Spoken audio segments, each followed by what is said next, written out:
অনেক ষড়যন্ত্র দেশে চলছে। মৌলবাদীরা আরেকটি আফগানিস্তানের মতো দেশ বানাতে চান। বাংলাদেশের কোন সাম্প্রদায়িক শক্তিকে মাথা চাড়া দিয়ে উঠতে দেওয়া হবে না। পিয়ারের জন্য তো আমাদের ইলিয়াস আলীরা রক্ত দেয়নি। আমাদের ডিবি হারুনের ঘরে বসে অথবা আদালত থেকে একটা রায় এসে তাদেরকে সে আন্দোলনকে স্তম্ভিত করে দেয় নাই। কিন্তু তারপরে কি বাংলাদেশ জাতীয়তাবাদী দল অপেক্ষা করেছিল? তারপরে কি শেখ হাসিনার সাথে বাংলাদেশ জাতীয়তাবাদী আপোষ করেছিল?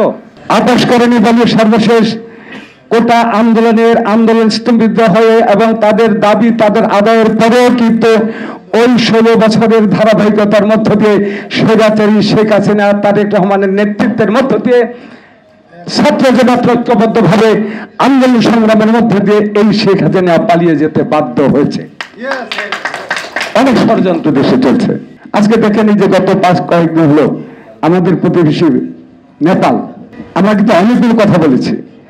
নেপাল একটা পরিবর্তন হয়েছে সেই বাংলাদেশের বিপ্লবের মধ্য দিয়ে, এবং সেখানে আপনার দায়িত্ব অন্তর্বর্তীকালীন সরকারের দায়িত্ব তিনি নিলেন। তিনি প্রথম বক্তব্যে তিনি বলেন আগামী মার্চ মাসে নেপালে নির্বাচন হবে। তাহলে কেন বাংলাদেশে হলো না? কেন আজকে 1 বছরের জায়গায় 10 বছর? একটি তত্ত্বাবধায়ক সরকার বলেন, অন্তর্বর্তীকালীন সরকার বলেন, এটা সাধারণত 90 দিনের একটা সময় নিয়ে তারা একটা দ্রুত নির্বাচন, জনগণের ক্ষমতা জনগণের হাতে দিবেন, জনগণ তার রাষ্ট্র পরিচালনা করবেন। কেন এত দেরি হলো? অনেক ষড়যন্ত্র নিয়ে বাংলাদেশ আছে। অনেক ষড়যন্ত্রকারীরা সেই দিন পাক হানাদার বাহিনীর সাথে গোপনে আতাত করে রাজাকার সৃষ্টি করেছিলেন, যারা পাকিস্তান থেকে অখণ্ড পাকিস্তান রাখতে চেয়েছিলেন। আজকে তারা ষড়যন্ত্রে নেমেছেন, আজকে তারা মাঠে নেমেছেন। কিছুক্ষণ আগে আমাদের আমাদের বলেছেন মৌলবাদীদের ইঙ্গিত পাই। আমি আপনাদের স্পষ্ট করে বলতে চাই, এই বাংলাদেশের সাম্প্রদায়িকতার বাংলাদেশ যারা করতে চান, আমরা যারা এখন বেঁচে আছি, আমরা সেই জিয়াউর রহমানের সৈনিকরা, আমরা সেই সৈনিকেরা, বেগম খালেদা জিয়ার সৈনিকরা বলতে চাই, বাংলাদেশের কোন সাম্প্রদায়িক শক্তিকে মাথা চাড়া দিয়ে উঠতে দেওয়া হবে না। বাংলাদেশে কোন সাম্প্রদায়িক শক্তির সরকার বাংলাদেশে হতে পারে না, যেখানে মুক্তিযুদ্ধের অর্জিত 30 লক্ষ নরনারীর অর্জিত এই বাংলাদেশ, যেখানে আমাদের ছাত্র জনতার 4 থেকে 5 হাজার ছাত্র জনতার রক্তের বিনিময়ে অর্জিত আজকের এই গণতন্ত্র, আর সেখানে সুকৌশলে সুবিধাবাদীরা মৌলবাদীরা আরেকটি আফগানিস্তানের মতো দেশ বানাতে চান, আরেকটি মৌলবাদী সরকার গঠন করতে চান। আমরা সচেষ্ট আছি। এখানে গণতন্ত্রের বাইরে, এখানে মৌলিক জনগণের গণতান্ত্রিক সরকারের বাইরে কোন সরকারকে এখানে অবৈধভাবে আসতে দেওয়া যেতে পারে না। অনেক ষড়যন্ত্র হচ্ছে। আজকে কেন? আপনার খেয়াল করে শুরুর থেকে কথাটা ছিল তত্ত্বাবধায়ক সরকারের অধীনে নির্বাচন, এটা তো ছিল।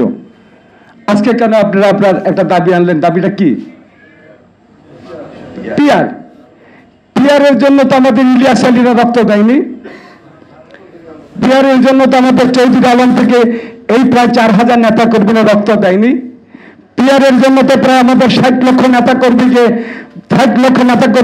মামলা দেওয়া হয় নাই। এই পিয়ারের জন্য তো আমাদের নেত্রীকে কারাগারে নেওয়া হয় নাই।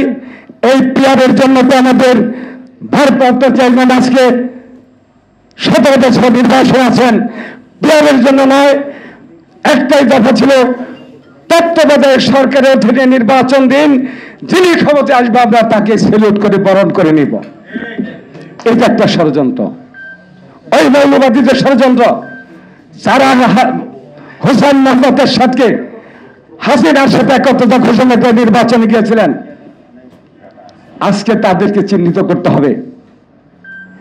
এটা মুসলমানের একক বাংলাদেশ নয়, হিন্দু মুসলিম বৌদ্ধ খ্রিস্টানের বাংলাদেশ।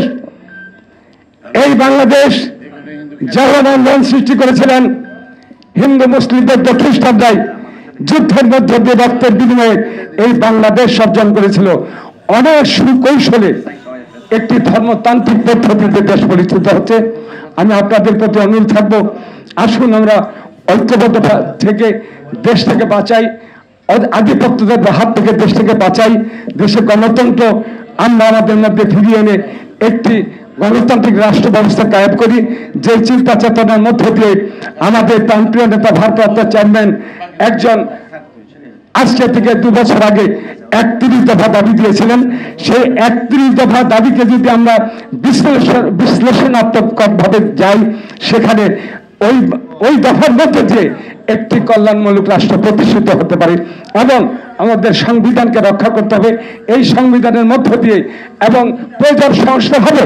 আমরা এখন জনগণ আমাদের প্রতিনিধি পার্লামেন্টে যাবে এবং সংস্কার শব্দটা থাকবে, এটা ধারাবাহিক প্রক্রিয়া। যতদিন রাষ্ট্র থাকবে, এই রাষ্ট্রের প্রয়োজনে, দলের প্রয়োজনে, দেশের প্রয়োজনে সংস্কার হবে। দেশে দেশে সবার সাথে দ্য নিউজ।